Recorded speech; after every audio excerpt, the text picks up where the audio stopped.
In Curse of Chucky, a young woman begins to wonder if a doll is the cause of her mother's mysterious death. Ooh. Who's it from? It doesn't say.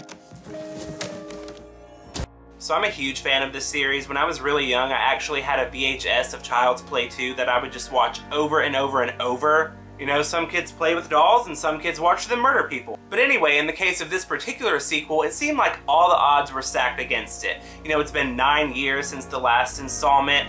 They were going back and forth whether they even wanted this to be a remake or a sequel for years, and bottom line, it's direct to DVD.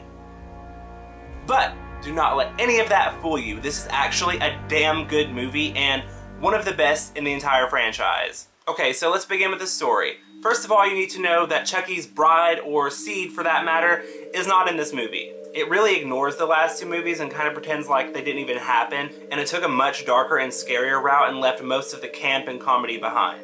So as for the plot, I found it to be really solid and fresh and something that hadn't been done in the series yet. You've got great character development, great acting, and there are shocking twists and revelations around every corner, and really for the first time in the franchise, you've got a lot of backstory and expansion to the mythology in this universe. So I gotta talk about the directing, which I found to be pretty great. It was directed by Don Mancini, who created the original Child's Play, and really, Chucky is the only stuff that he's done with his career, so you know that he's got a lot of passion for this, and it definitely showed.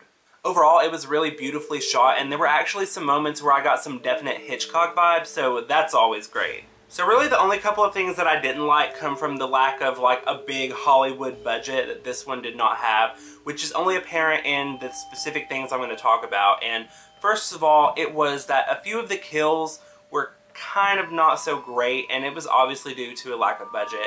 And another thing is that there were a few bad CGI moments with the doll, but really all the CGI that they used for the doll only makes up probably a minute of film, so it's not that big of a deal. So overall, I loved this movie. It is an instant favorite of mine and definitely the best sequel that the series has to offer.